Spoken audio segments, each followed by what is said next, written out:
Hey guys, welcome to linguamarina. Today we're busting a big lie.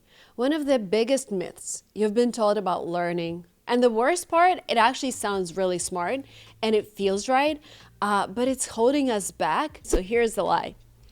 If you want to become fluent, you just need motivation, consistency, or immersion. Sounds very familiar, right? And to be honest, I've probably said it on this channel too. I said practice every day. I said stay motivated, immerse yourself in English. Those things do matter, but they're not the real bottleneck. There is always something else, something deeper, something I still have, something I still experience. And most learners never really talk about it because we're a little bit shy to talk about it and we're scared of judgment. But you know what happened last week? Someone left a comment on this channel saying they've been following my channel for 3 years. 3 years. They understand everything I say. They can read advanced text, but they still can't speak English. You know why? Because the real block isn't your grammar. It's not your vocabulary. It's your relationship with mistakes. That moment when you say something and suddenly you feel stupid. Or you say something on YouTube and suddenly there are several videos judging your mistakes. Or people are judging your accent. Let's be honest, most of us would rather stay silent than sound silly. And I get it.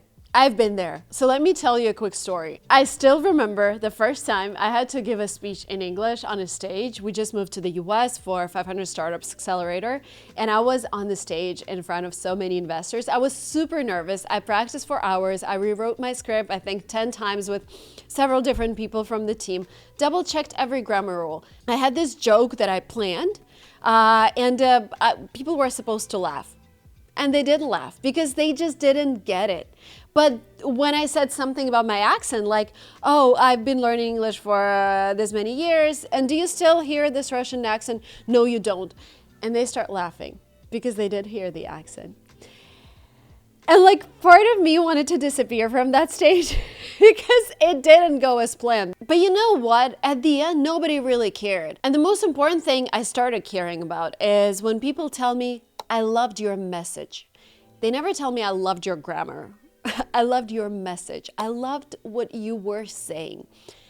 And this understanding actually changes something. Because most of the time when we're speaking English, we think about how people are going to perceive us, how many mistakes we're making, what our accent sounds like. The truth is, language is messy.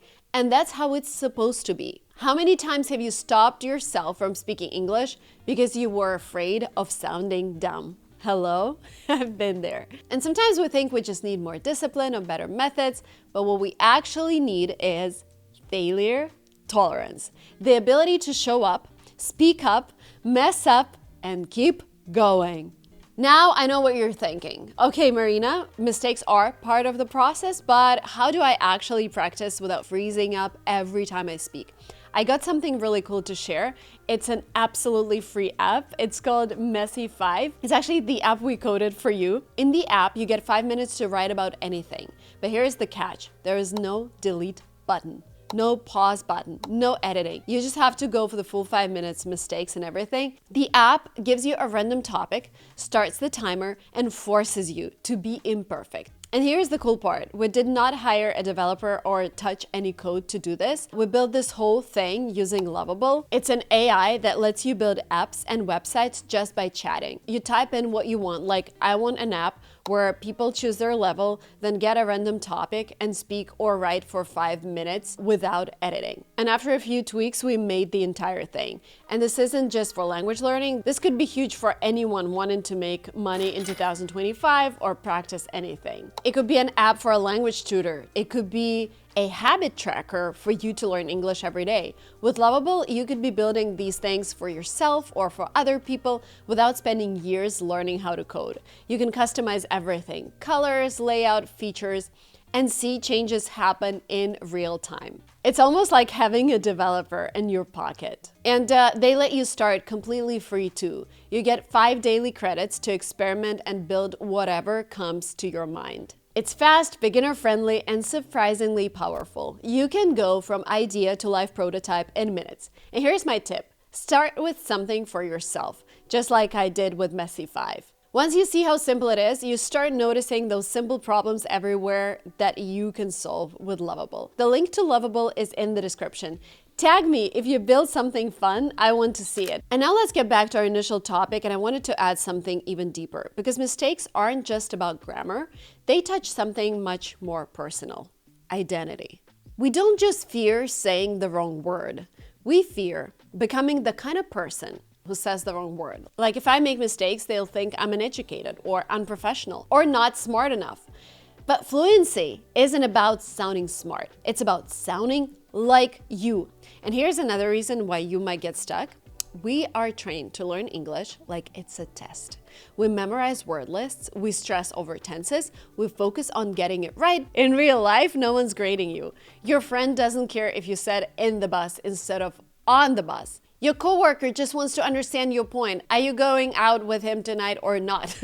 Stop practicing for exams, unless you're taking one. Start practicing for life. Speak to connect, not to be corrected. That's how native speakers do it. That's how you should do it too. And I also get it that making mistakes in practice is really uncomfortable. Every time you avoid speaking because you're unsure, you're choosing comfort over growth. Every time you delete that comment, you're choosing perfection over progress. But there is one thing I always remember: growth is always uncomfortable. Let me give you this personal example. I have two little girls. They are 4 and 5 years old right now. And do you think they ever ask me, Mom, should I use present perfect here?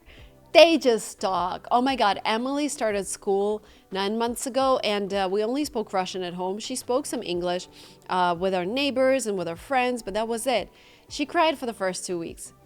Like, it was really stressful for her. She didn't understand anything. Guess what? 9 months later, her accent is better than my husband's accent. Her accent is better than my accent because she doesn't care about making mistakes. She cares about playing with kids. She's not afraid of sounding silly because for her, mistakes aren't embarrassing. They're just part of a process, and eventually she'll figure it out. That's how all of us learned our first language. But somewhere along the way, we're growing up, we start thinking about what people think about us, and we start seeing mistakes as failure, as shame.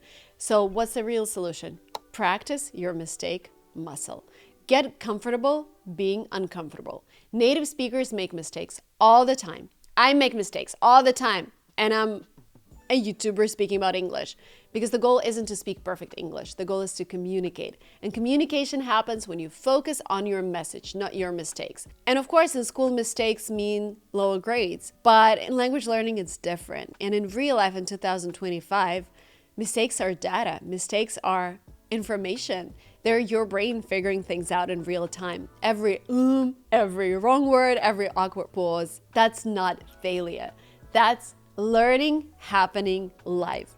So I'm challenging you to reframe your relationship with mistakes. So instead of seeing them as problems to avoid, see them as proof that you're trying. See them as evidence that you're brave enough to put yourself out there. And before you go, I want you to do one thing.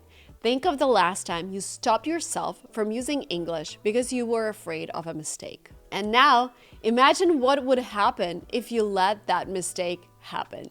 No shame, no drama, just learning. Because the truth is, you don't need to be perfect. You need to be present. Hit subscribe if this video changed how you think about language learning, and tell me in the comments, what's your messiest English moment? Thank you guys so much, and I'm looking forward to seeing you on this channel. Bye.